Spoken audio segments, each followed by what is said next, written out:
Hey y'all, it's me, Miss Palmer here. Um, hey, so the first thing I need you to do is go to your Desmos. Make sure that's open because we can use Desmos on proportions problems. All right, so talking about equivalent ratios, just a review, okay? Because we haven't done this in I don't know, it's been a long time.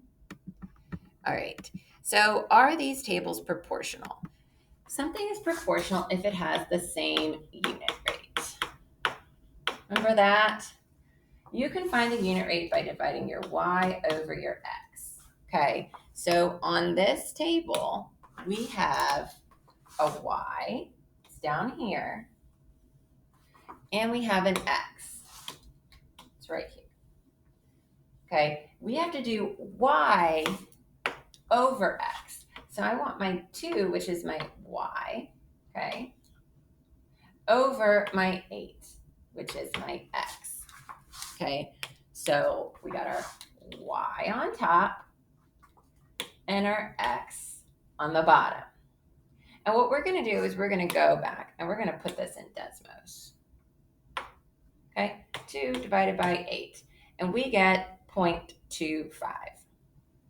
I'm going to go back here and I want to try it with the next value. So I did this one and I need to make sure all of these, every single one, you have to put each one into Desmos. So 4 over 16 would be my next. So here's my y, and that's going to go over my x. Okay, hit the enter button. 4 divided by 16, and I get 0.25 again. That's not enough though. We have to check all of them. So now 8 divided by 32. And that is also 0.25. And 64 divided by 16. Or 16 divided by 64. There we go, 0.25. And you'll see it's all 0.25. So that means these all have the same unit rate, which means that yes, these tables are proportional. So you're going to try it over here. Just don't forget, we want to do our y over our x, and you're going to put each one of these values into your Desmos calculator. Okay. So these tables represent lists of equivalent ratios. Equivalent means equal.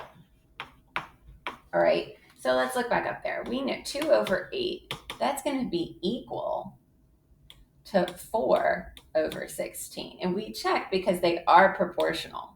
All right, because 2 times 2 is equal to 4.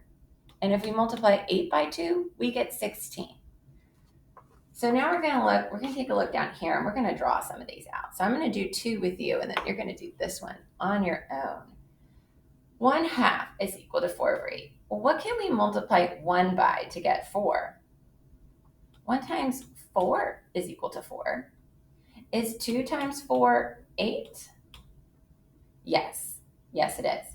So let's just draw that out. So we got 1/2. This is 1/2. All right. Now let's do 4/8. Okay, so I'm going to first cut it into 4s and then 8s. So if I shade in 4 of these, are these same? They sure are. Put this in a little hearty heart. All right, let's take a look at this one. 1 times what gives us 3? 1 times 3 gives us 3. Is 4 times 3 6? No. So these are not proportional. So I'm going to cut this into a 4th. Okay. And I'm going to do this one. Oops. Into 6. So first into 3rds. Okay. And then into 6ths. All right. And if I shade in 3 of these, are those the same size? And they're not. So I want you to try this one on your own. And remember, the same as above. If these have the same unit rate, then they're also equivalent, okay? So the other thing you could do is you could put those numbers right into Desmos, just like this, all right? 1/2. Is that the same as 4 Eights? Oh my gosh, they came out the same. So those two things are equal. All right, let's go down. So it says create an equivalent ratio. Well, the first thing that my issue with it is I don't like how this is written. Remember, we can write ratios with colons, the two, or the fraction bar. So we're going to rewrite this with a fraction bar. To create an equivalent ratio, we are just like we did up here, okay? We are multiplying the top and the bottom by the same number. So pick any number you like. I don't want x's. Palmer, what are you doing with your life? All right, let's just multiply by 2 because that's easy peasy lemon squeezy to me. So 3 times 2 is 6, and 11 times 2 is 22. So that's an equivalent ratio. So you're going to do the same thing on these two problems. I'm going to keep moving forward. All right, ratio tables. A cookie recipe, I love cookies, calls for 3 eggs for every 2 dozen cookies. Okay, what we have here is a ratio. So I'm going to put in 3 eggs right here and 2 dozen cookies. How many cookies would be made with 12 eggs? So I want a ratio of 12. So let's just put that in right here. All right, so what can I multiply 3 by to get to 12? 3 times 4 is 12. So if I multiply this by 4, I would get 8. And let's just check and make sure that they have the same unit rate. Okay? 3 divided by 2 and 12 divided by 8. Bingo. So that's how that works. So it says we want, so how many cookies could be made with 12 eggs? 8 cookies. So how many eggs will be needed for 60 dozen cookies? So let's fill in 60. Oh, we need to know eggs. So 60 cookies will go here. Well, can we set up an equivalent ratio? So 3 blank over 60. What can we multiply 2 by to get to 60?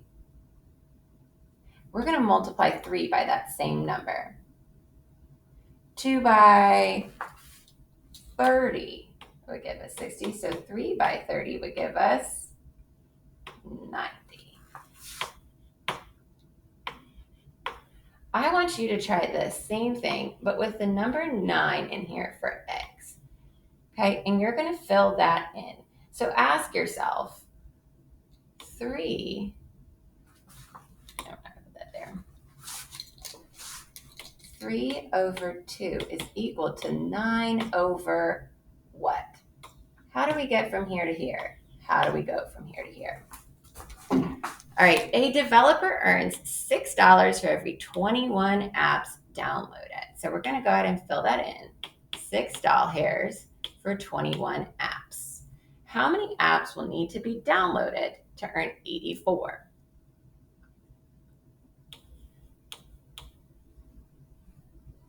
How much money will the developer earn when 105 apps are downloaded?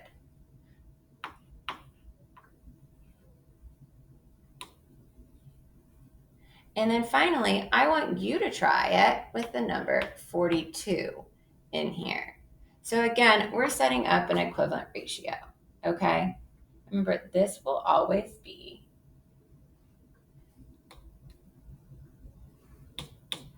my y.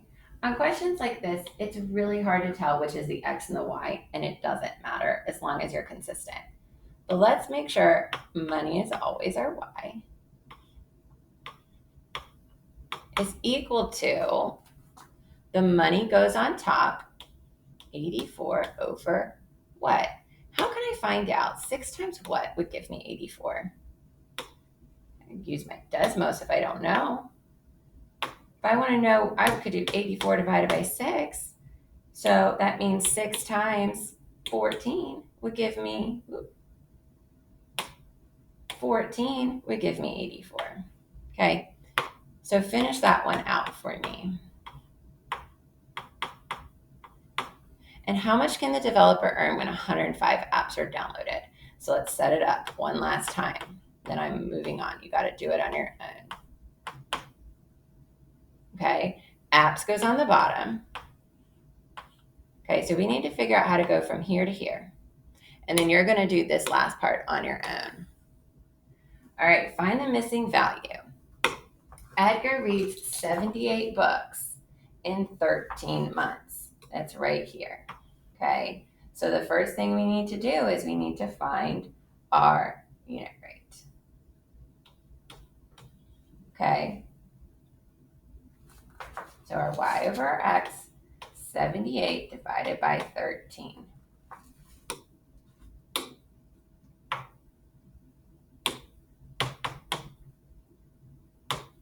And we get 6.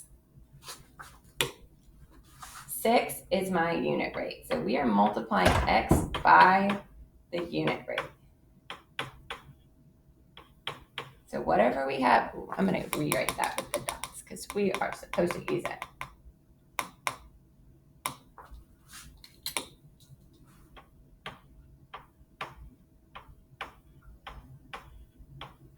Okay, 1 times 6 is 6.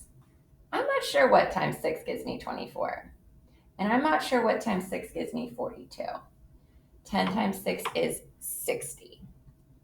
So I'm saying 1 times 6 is equal to 6. Blank times 6 is equal to 24. The opposite of multiplication is division. Okay, so 24 divided by 6 is 4. All right, and just check. Is 4 times 6 24? Sure is. All right, you're going to try these last two, or this last one, on your own. All right, in 6 minutes, Jocelyn reads 15 pages, and that's already written in here. Okay, so we know we don't have control of the minutes, so that's our x, and this is our y. Okay, so we need to first find our unit rate. Is equal to what? What is your y over x equal? First step, finding unit rate. 2.5. And then you are just multiplying this times 2.5.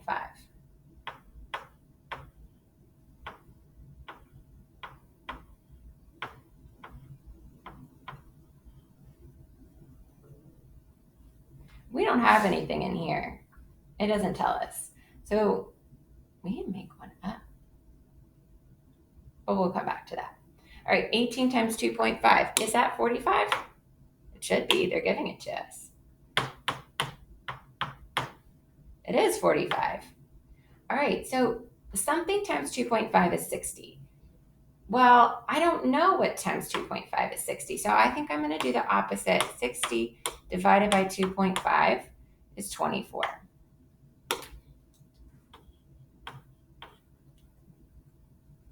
And same thing here. I have this, but I don't have my x. So I need to do the opposite, which is division. All right, 70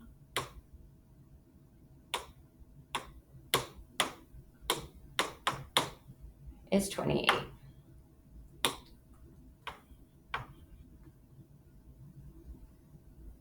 Well, let's try. Let's try with 25 in there and see how y'all do. So something times 2.5 would give us 25. Rue reads 25 mysteries for every 20 science fiction books. So it's written right in here. 25 mysteries for every 20 science fiction books. Let's label X and Y here. Okay. So we need to find our unit rate, and then we're going to multiply X by the unit rate and see what we get.